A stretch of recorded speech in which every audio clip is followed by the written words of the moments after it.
Baseball Hell is a production of Monkey Butt Enterprises. No animals were harmed in the making of this podcast.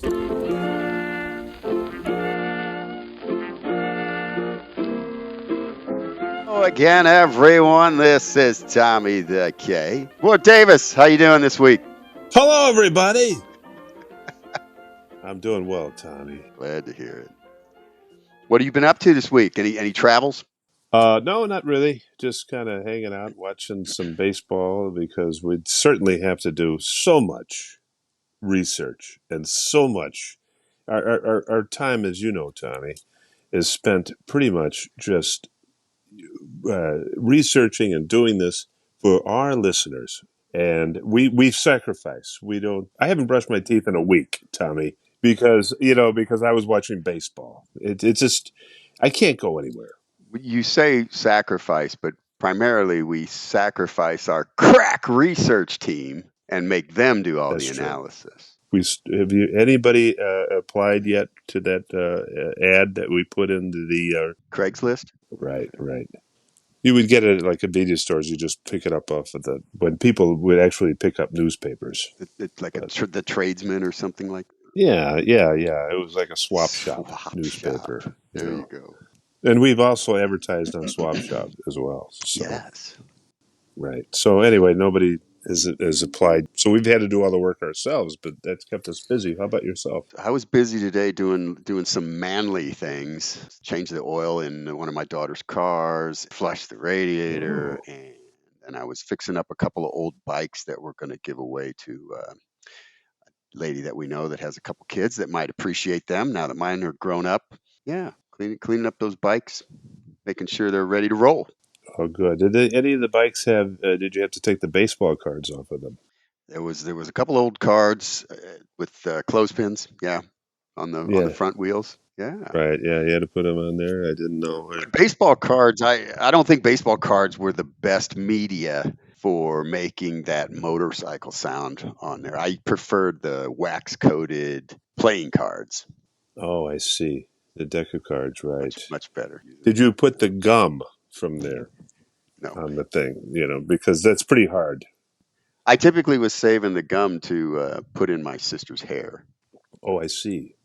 Yeah. Were you a big fan of that gum? No, but somehow I kept torturing myself and just kept trying to chew it. But I know that's why I had some dental problems later on. I don't know what that was. I wish we weren't reading ingredients then, but I'd like to know what it was. It was probably coal, like that they just tinted pink. I'm not sure, but there was no real flavor to it. No, it looked like had like some sugar on the outside of it, but it really was just cornstarch. That's keep it pretty from much sticking to the card. It was just like you said, there was right. no flavor at all. That stuff was awful. Right, you had to chew it for about a half an hour to just get it to the point where you could just get some flavor out of it. Yeah, or just get it to act like gum. Yeah, and and once you did it, you just pretty much had to discard it because you're like, this doesn't even taste good. Oh, it was awful. So it was pretty Did awful. you ever have? I don't think I ever tried this, but remember, we were kind of getting a little bit older. But they invented that Big League Chew. Remember that? Yes, I do remember that. Yeah. It came in a pouch and it was shredded up, shitty gum. You could put it in your mouth and act like you were chewing tobacco. And this was what they were going for with children. They wanted people to chew. It was one of the last efforts to save the tobacco industry. Right. I didn't get into that. I was more into the candy cigarettes myself. Oh, candy cigarettes. Yeah. It was like this white stalk of sugar with they put like a little pink thing on A teeny little blotch of like red dye number 14 to make sure you were going to get cancer from it, just like you were smoking a real cigarette. Right, exactly. It was a different type of cancer that they were promoting at that time. Right, they were promoting the tobacco cancer to the adults and the sugar cancer to the children. But it was successful, and yeah, glad to have it. Although there was no flavor in the candy cigarettes either. Well, they say youth and shitty flavored gum are wasted on the young. If only the children of today could experience this low level of candy, then they might make them better people. That's coming from an older guy, so I don't know. So, Davis, another week of Major League Baseball. The Cardinals kind of got up off of the ground. They really were in trouble at the end of last week. In fact, they got swept by the Brewers over the weekend, the game that was in progress while we were recording episode number 3. Another one that did not turn out in the Cardinals' favor, and the Brewers came in and completed a 3-game sweep of the Cardinals at Busch Stadium. Perhaps the team hit rock bottom at that point because they did play better this week, Monday through Sunday, and they have completed today's game, although they did lose to the Mets. But they did go 4-2 this week on their Monday through Sunday games, so they're looking a little bit better. I think the Cubs were 4-1 heading into today, and things aren't well. They've tied it up. I just looked up. Weren't they down 3-0 just moments They ago? were down 4-0. There was a home run. I'll have to double check on this, Tommy, to see what happened, but there was a home run, and I'm not sure who hit it, but the Cubs are back in. It's a Sunday night game. By the way, this is Sunday, the game of the universe. It is Sunday, the 28th of April, which coincidentally is my father's birthday. He's no longer with us. He's right 107 today. But happy birthday, John. So I'm sure he would have been a guest on our show if he would have been there. Oh, absolutely. But yes, This is Sunday, April 28th, and the Cubs have hit a home run. I think it might have been Michael Talkman. I'm going to have to go and look at the stuff, Tom. While I'm looking at that, you can take us to the next discussion here. Well, I was going to talk a little bit about the Cardinals, and I was started making these notes earlier in the week when they, coming off of that weekend, as I said, they were really struggling. And I'm going, hey, what do you make of this team? They're not scoring runs, really struggling. They're not what we thought they were going to be. They are who we thought they were. What we thought they were going to be was a very strong offensive team, potentially a top 10 offensive club with middle of the road pitching, particularly starting pitching, maybe being 15 to 20th in the league at best, with prospects to have a good bullpen. But what they've really started the season as a team that's struggling on the offensive front, and one which has gotten surprisingly strong starting pitching, particularly out of the 3 new starters who they acquired in the offseason. And they've shown that the bullpen is very strong, particularly the back end of that bullpen. So yeah, it's surprising to see how they have won games, but very disappointing to see why they've lost many games when just a couple of hits could have put them over the top. But what I was going to note was I'm hearing a lot of barking out of the Cardinal fans, and I see a lot of stuff written on the pages that are on Facebook or the groups, and even on some of the radio shows and podcasts, which I do listen to regularly. The bottom line is the Cardinal fans are spoiled. Team's been very competitive since the mid to late 90s. But on the other hand, I say this organization really doesn't have an excuse not to have a competitive team. They're not a huge market, but their fan base acts like they're a larger market. They have such a dedicated fan base. They draw 3 million a year. They are Yes. very loyal fans. They do have the money. They have more money than other teams in a similar market size. Yes, they definitely have the resources. Do they want to spend it? And they haven't been one of the lower spending teams. They've been one of the No, they're not. mid to upper level spending teams. But they spend well. Yeah, I want to say they're somewhere like 12th in payroll, 12, 13, somewhere around there. Right. They're not being cheap. They've had a couple of moves in recent years that didn't turn out favorable. But if you look at their roster on paper, you'd look at that roster of position players and you'd say, hey, that's really strong. A lot of clubs would probably say, yeah, I'd be very happy to have that roster. Fact is, they haven't performed. But I'm not going to get too down on the ownership right now and start calling Bill DeWitt a cheap bastard and John Mozeliak a damn fool. They're obviously not. These guys have won a tremendous amount of games. They've given great teams to the Cardinal fans, and you can't do it every single year. Having said that, I don't think hope is lost for this team. Yeah, they're a couple games under 500, but they can come through. I think the biggest concern when you look at the Cardinals in recent years, and I'm talking like since 2015, lack of player development. They've had a lot of prospects which people were very high on, the Dylan Carlsons of the world, and now the Jordan Walkers of the world, but they just haven't panned out to be the stars. And in fact, and no starting pitching at all has come up. I was trying to remember when's the last homegrown starting pitcher that the Cardinals had that turned out to be somebody. And the only two names I can come up with is Carlos Martinez. He was around 2015, 2016, and Jack Flaherty, 3, 4 years later, who never, has had a lot of injuries. And Carlos Martinez had a couple decent years, but never really came through. But speaking of the position players that had very high prospects, there's somebody who's really starting to piss me off, and his name's Tyler O'Neill, and he's playing against your beloved Cubbies right now. He has 9 home runs, I believe, already this year. Yeah, and how many did he hit all last year for the Cardinals? 8. Hmm. I knew as soon as that guy left. And what do you attribute to his surge of power? Well, he had power because I believe it The was. Green Monster, the some of the small No, dimensions, he doesn't and need small dimension. The guy's got tremendous power. He hit 30 home runs for the Cardinals one year. that's true. There's Yeah, been a lot of factors with T.O., and I'm not talking about Terrell Owens. He has had a lot of injury problems. He also lost arbitration last year, and I know that did not sit well with him. And then I believe early in the season last year, I think he was very concerned about his injuries and was perhaps not running 100% full throttle. And he is a very speedy player. He's actually one of the faster players in the league. yes, he's very fast. Ollie Marmel called him out publicly, and that really, I think, sealed the deal that O'Neill was never going to perform at his best for the Cardinals.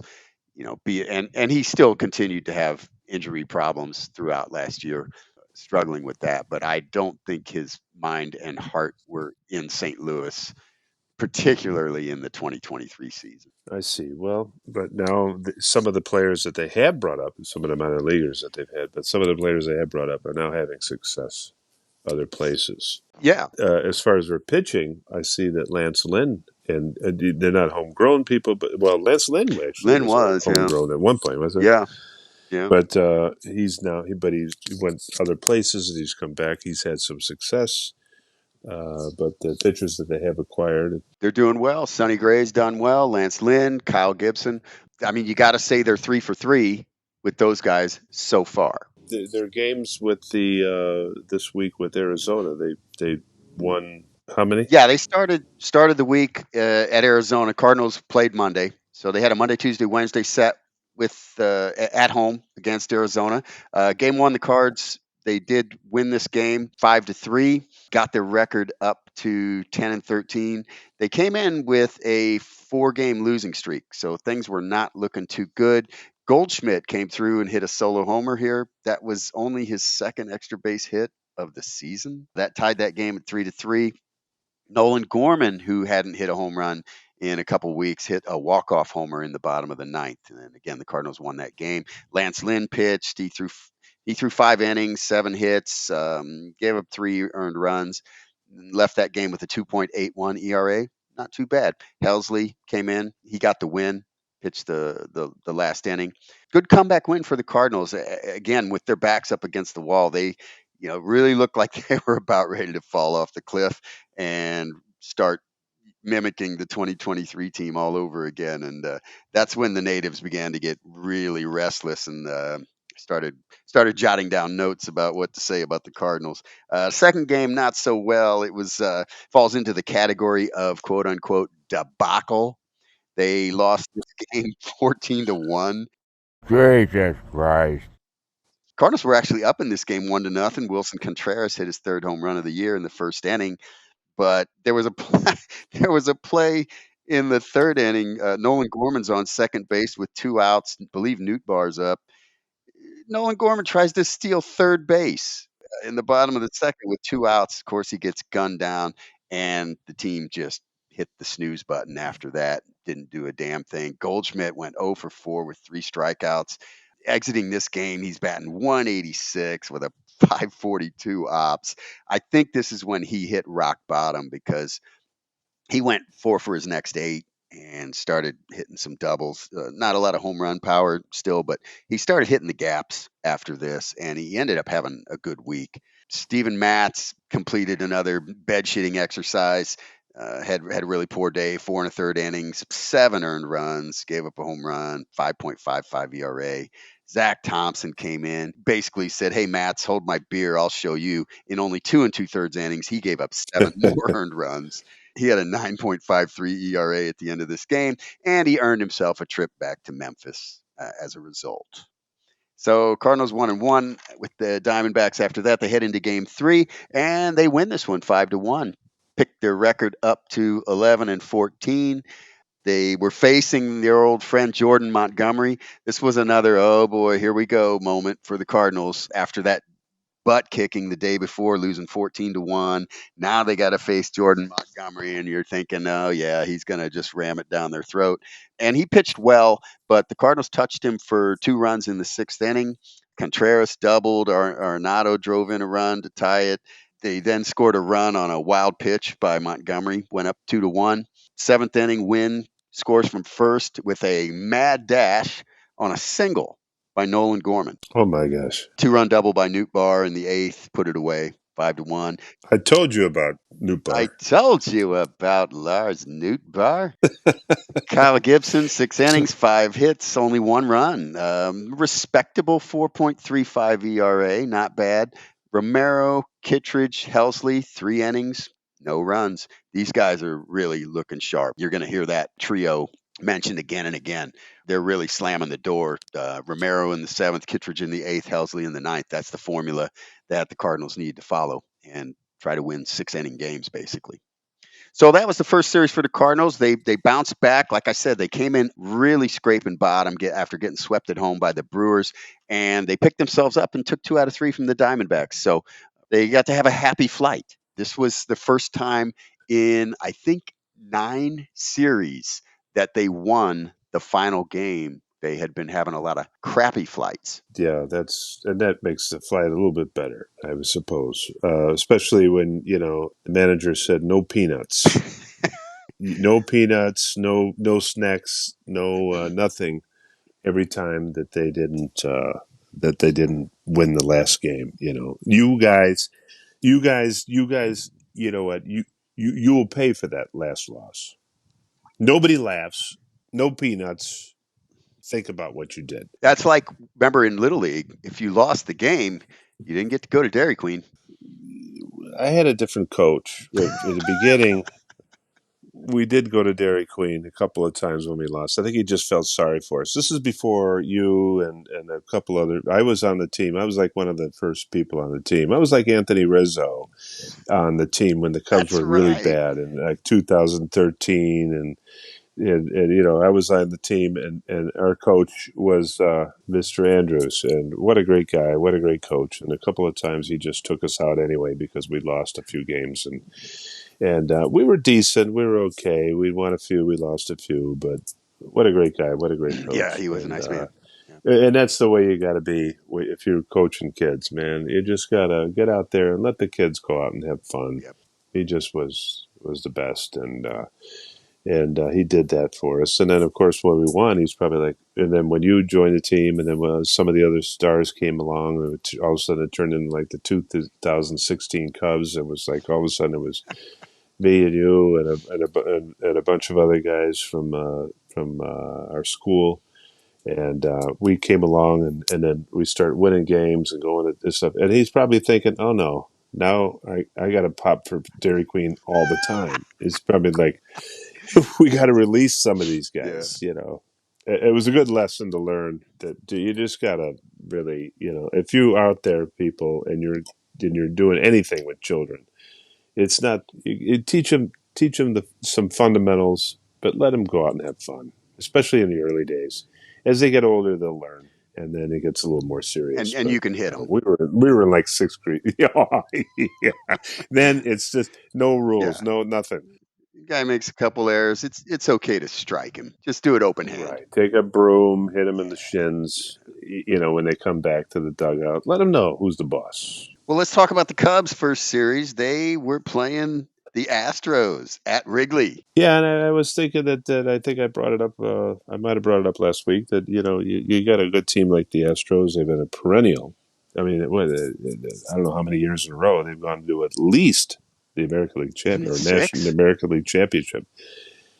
I think it might be That's even been incredible. more. So you just kind of wonder, like, oh, they're playing so poorly. This could, you don't want to face a team that's two down because that's good. If you want to face a team that's down, like maybe Oakland or Colorado. something like that, because they're not going to come Colorado. They're not going to come back. But when you got a good team that's down, they're ready to explode. But they didn't. The Cubs had the day off Monday that helped them, I Yep. think. Tuesday they beat Mike Talkman his two homers. Yeah. You remember Mike Talkman? Of course, the Cardinals remember Mike Talkman, the guy who last year robbed the Cardinals of a home run at the end of the game. The Cubs would have a game-winning home run at the end of the game. He reached over center field. Alec Burleson had hit one to dead center. Looked like they were going to walk off and win this game. And It would have been a two-run homer to win the game. He incredible jumped up play. and get it. And as soon as incredible play, and as soon as I saw that, I thought, okay, the Cubs are going to go to the playoffs. This is their year.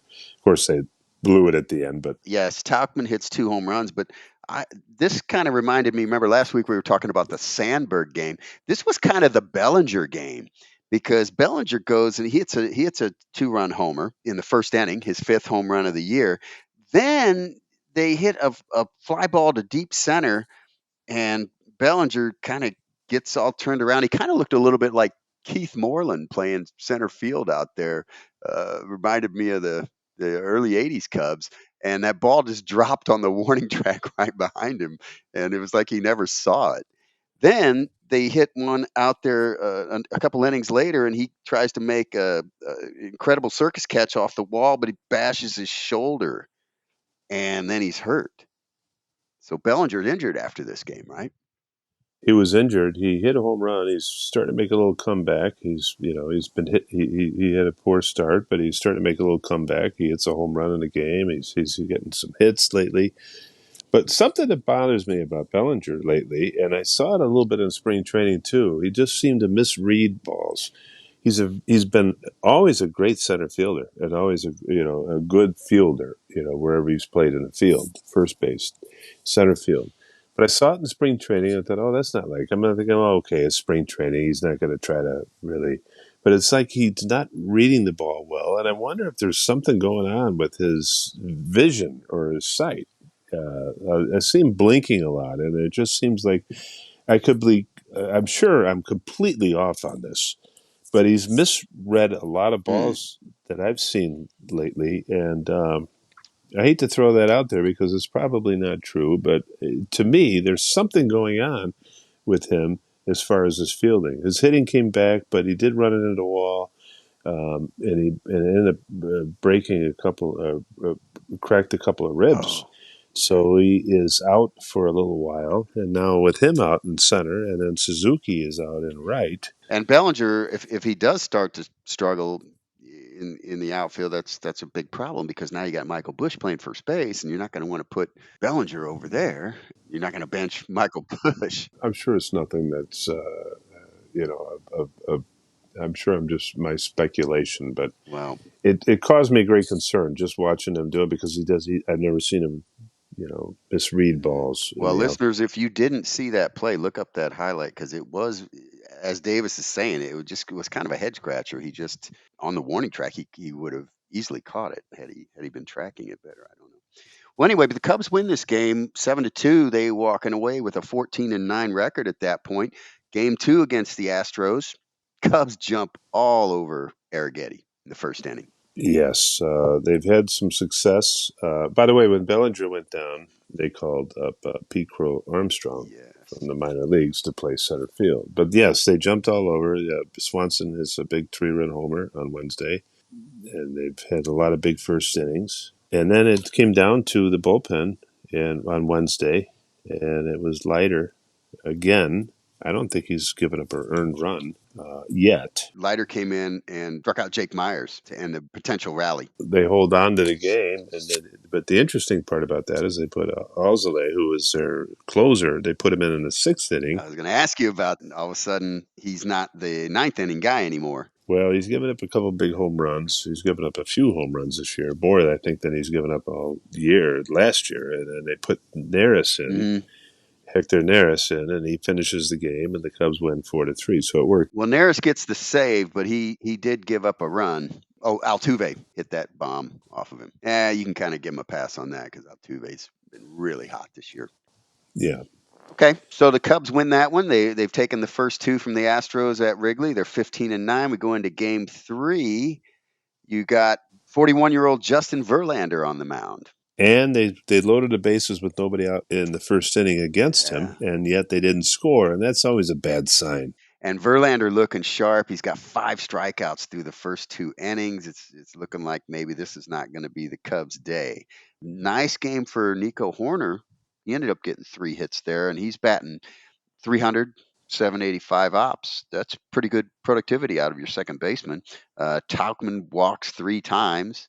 Tauchman's been tough. He's been good. Like I said, he had 2 home runs in the first game of the series, and he walked. He gets on base. He's been providing good defense out in the outfield, and he's really filled in well for Bellinger and for Suzuki. But the Cubs tie the game, and then all of a sudden, Pete Crow Armstrong comes up and he gets his first major league hit. He was 0 for 14, if you remember, last year coming up. Cubs' top prospect. He comes up and he hits a game-winning 2-run home run. Mm-hmm. And he is ecstatic. The fans are going out of their minds. The dugout is going crazy. And they hold on. The bullpen again saves it. Neris saves it again. The Cubs win 3-1. So Pete Crow Armstrong, a guy who comes from a family who had trouble figuring out what his last name was going to be, so they put it together. But it reminded me of another Pete who played for the Cubs that had an interesting last name, Pete Lecoq. Remember Pete Lecoq played for the Cubs? I do remember Pete Lecoq. Pete Lecoq was the son of former Hollywood Squares host Peter Marshall.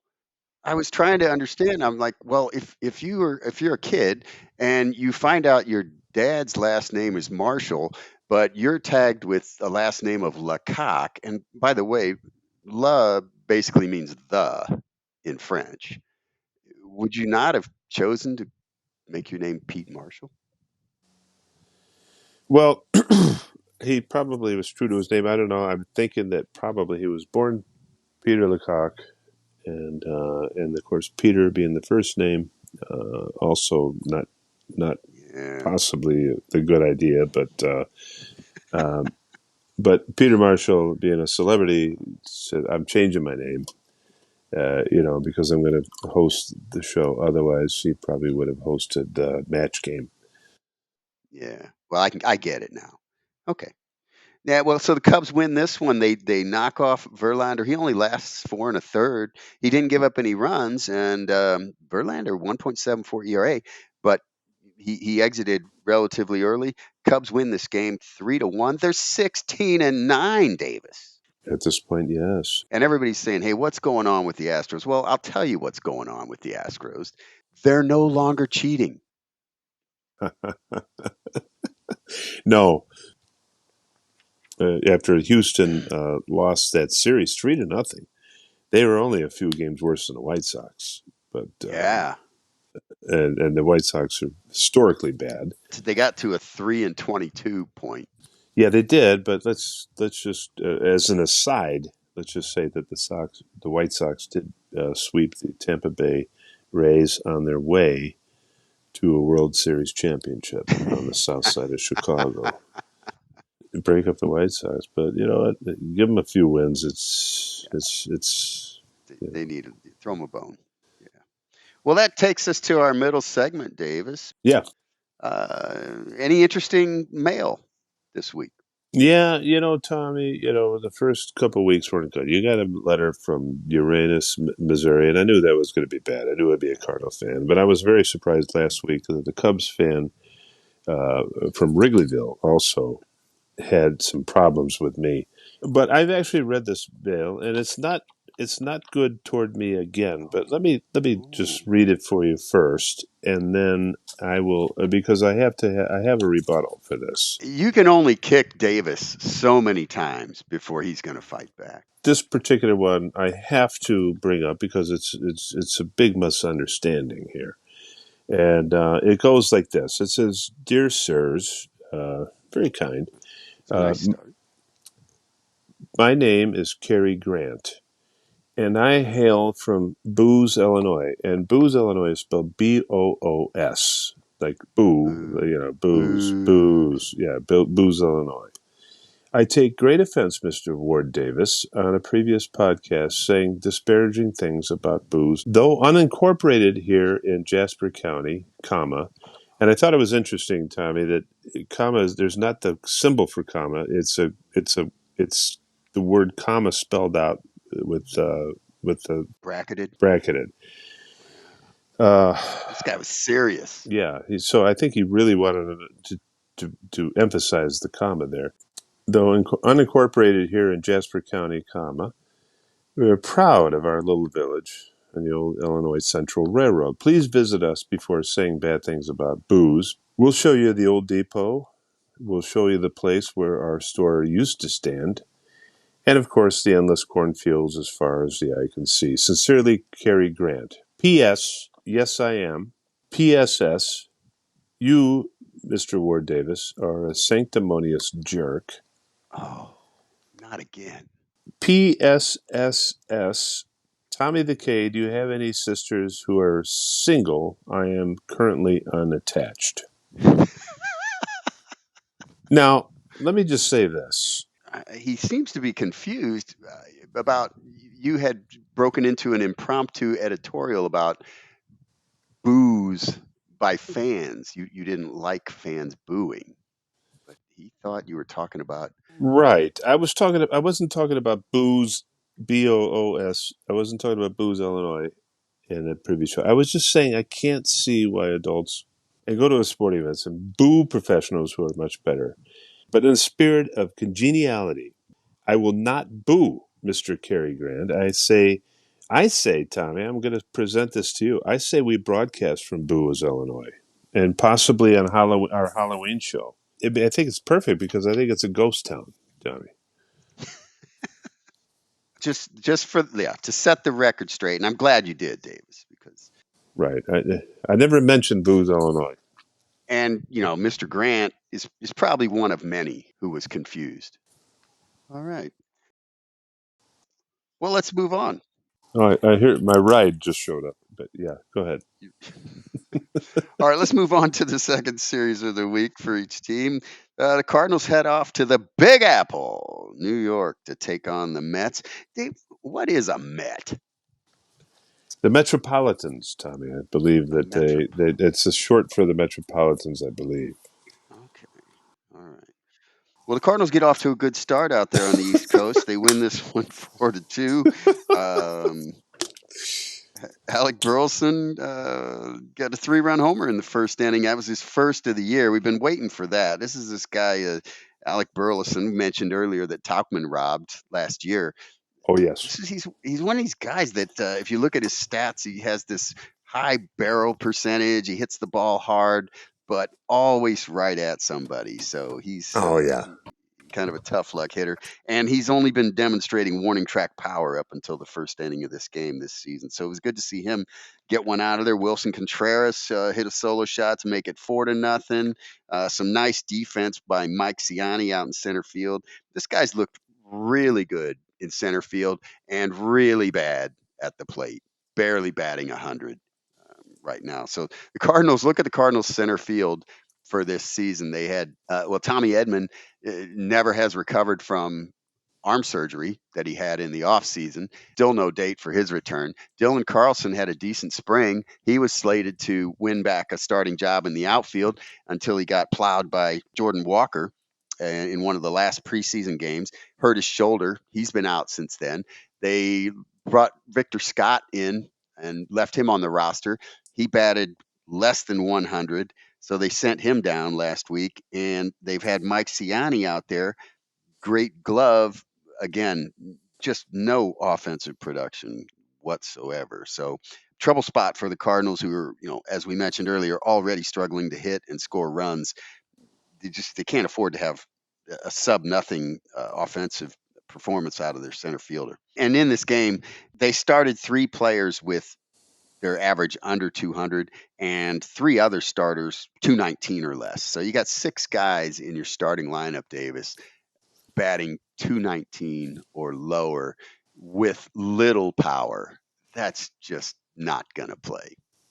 Somehow they win this game 4-2. Miles Michaelis picked himself up and had a decent start, 5 2/3 with only 2 runs. His ERA 5.91. Davis.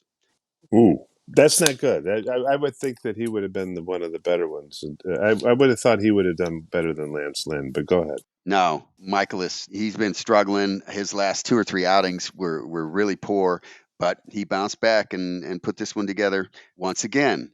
Romero, Kittredge, Helsley, 3 1/3 innings, 1 hit, no runs.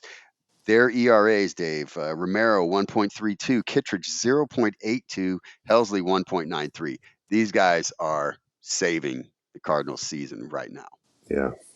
At this point. Game 2 in New York Saturday afternoon. Cardinals win again, 7-4 final.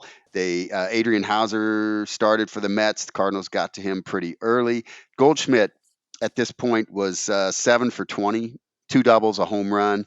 Picked his average all the way up to 214. Got his ops over 600. Again, I think Goldschmidt hit rock bottom. I'm not saying he's back to MVP form, nor will he ever be, but he's not a 150 hitter. He's not ready for the junkyard yet. 3rd inning, Nolan Gorman doubles in Arenado. They actually scored a run on a balk. So every little bit helps when you have the Cardinals offense. Hauser gave up 6 earned runs in only 4 1/3 for the Mets. This guy's got an 8.37 ERA. Pete Alonso hit his 200th homer. This was Sonny Gray's start. He got the win. He's 3-1. Not his best start. 6 innings. They got 4 runs, but only 1 earned run off of him. He had 9 strikeouts.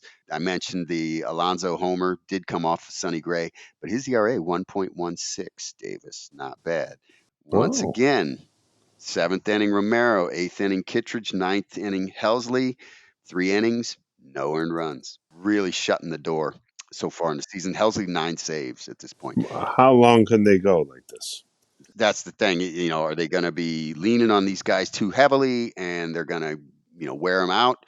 They need to win some games by more than a run or 2 so that they don't have to use these guys every time they win. In fact, I think at this point, the 13th win of the season for the Cardinals, Helsley had pitched in every single game that they've won, plus a couple that they've lost.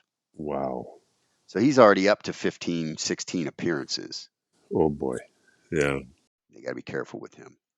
Cardinals get to within 1 game of 500, 13-14, but today they lost 4-2 to the Mets, so they're going to end this week in this series at 13-15.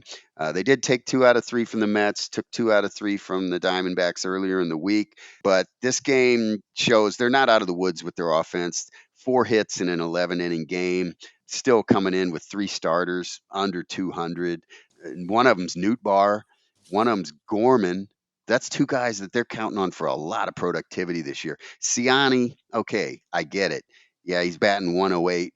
But if he was the only guy that was doing that poorly, they'd be happy with his defense and speed. And the guy can bunt. He's a great bunter. But you can't have Nootbaar and Nolan Gorman sitting under the Mendoza line with him. Cardinals scored their only run in regulation on a safety squeeze by the aforementioned Ciani. Ex-Cardinal Quintera shut him down for 8 innings, only gave up 3 hits. And ex-Cardinal Harrison Bader on an 0-2 count in the bottom of the 11th with the Mets one strike away from being swept, takes a center cut pitch from Matthew Liberatore and gets a base hit to center to tie the game. Then Vientos comes up and puts one out of the park. And Mr. Liberatore gets saddled with the loss. I think he looked up, had that 0-2 count on Bader, looked up and said, "Hey, wait a minute! I've pitched 3 scoreless innings of relief in a tight ball game. I don't belong here." And he just grooved that next pitch to Bader. I'm done, he said. He said, "Here you go. It's if you can hit this, I'm out of here either way." Mr. So. Wizard, help! I don't want to be a relief pitcher, Mr. Wizard. Treso, treso, treso, drum. Time for Libertor to go home.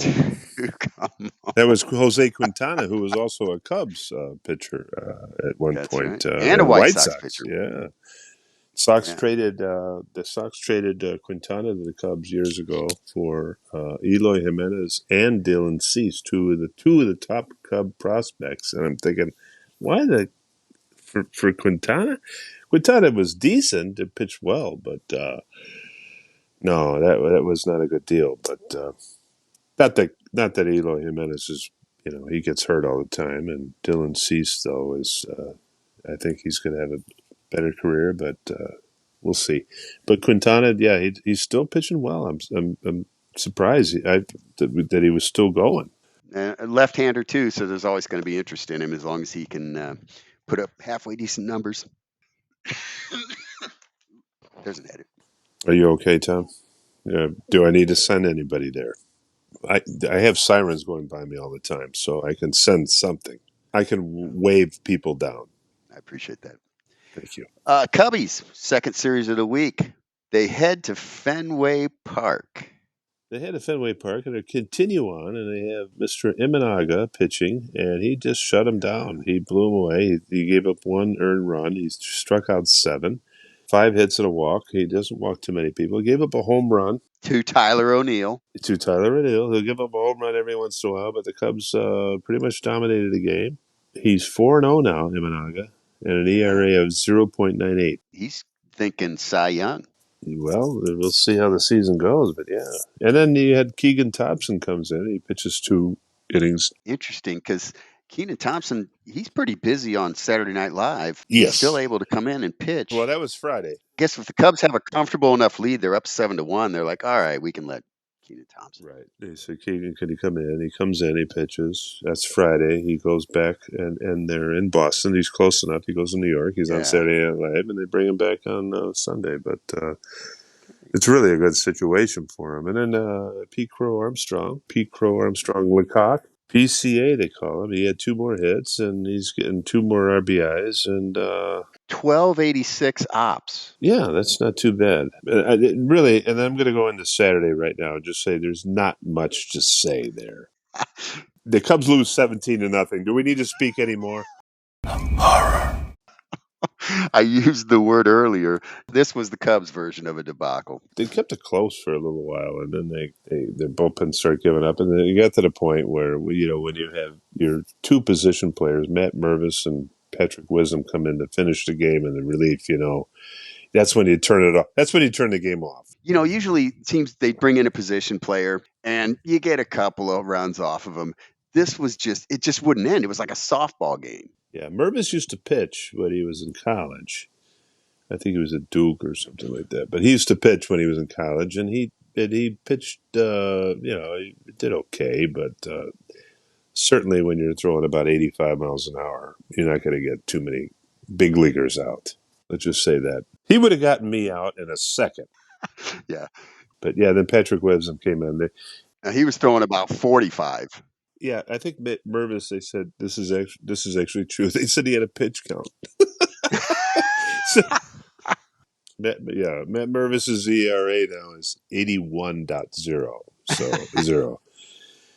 And then today, the Cubs were down early, and it didn't look like they didn't score yesterday, and it didn't look like they were going to score today. And all of a sudden, Talkman again comes up. He's been such a valuable guy off the bench, and he's been starting, and he comes up. Now, Jordan Wicks was supposed to start for the Cubs, but he's got a sore arm. So he Oh, joins Bellinger and Suzuki and mm, Justin Steele and Hendricks and Drew Smiley on the injured list. So they put Hayden Wisniewski in, and Hayden Wisniewski's been pitching well. has been pitching very well. He's come in and in the very first couple games they put him in is like in relief, like, but he'll go 3-4 innings of relief or so and pitch well. I don't think he had given up a run, but he struggled a little bit early, and they got to him a little early, and he really toughed it out and only gave up, I think, a couple of runs, but they were down, I think, something like 4-0 or 4-1, and then the Cubs came back and tied it with a Talkman home run, and things were looking well. But I think it was Mr. O'Neill who came up with a game-winning hit again. The villain. The old Cardinal beats the Cub again. So the Cubs lost 2 out of 3 to finish the week 4-2.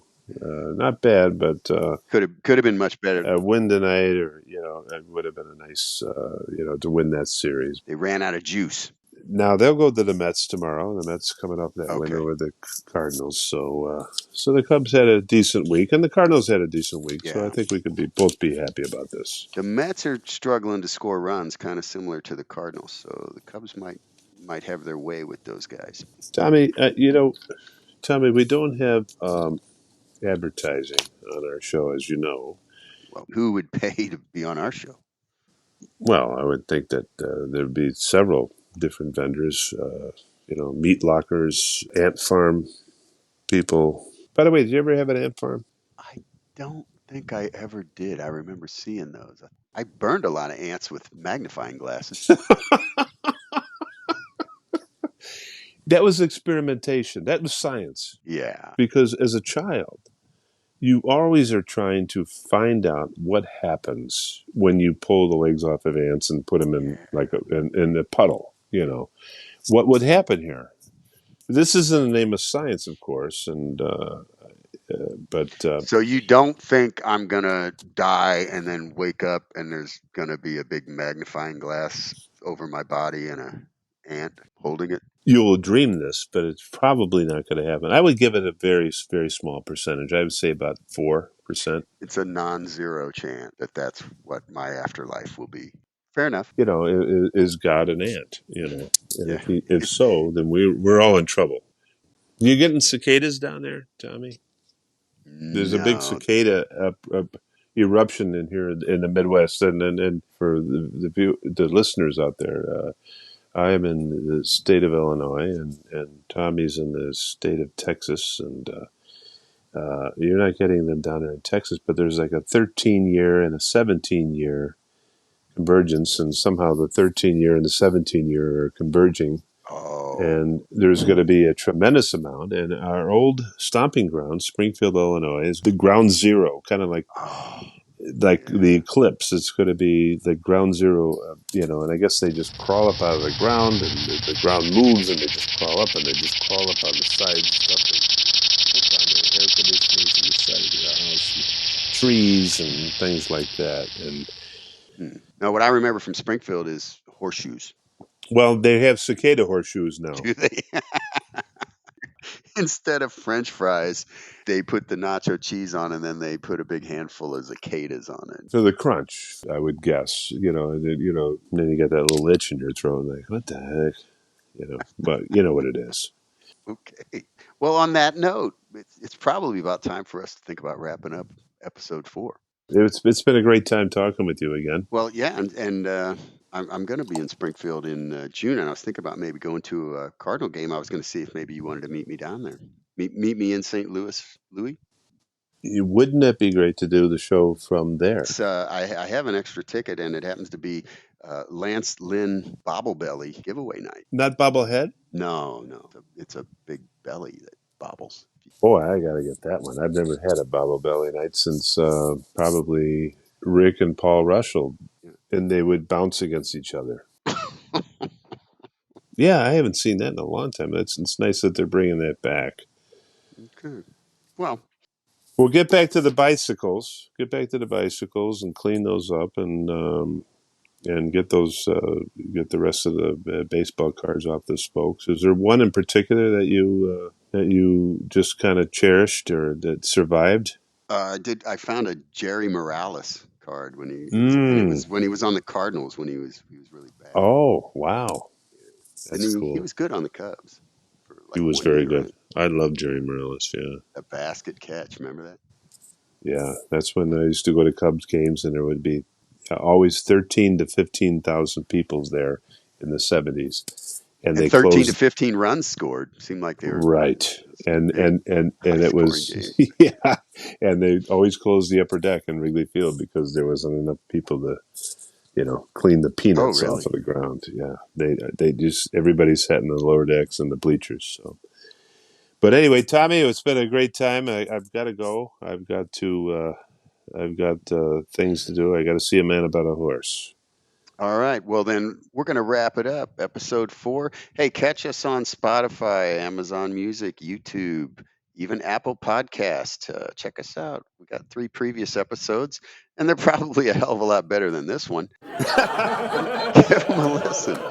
And with that, I'm going to wrap it up. Good night, folks. Say good night, Davis. Good night, Davis.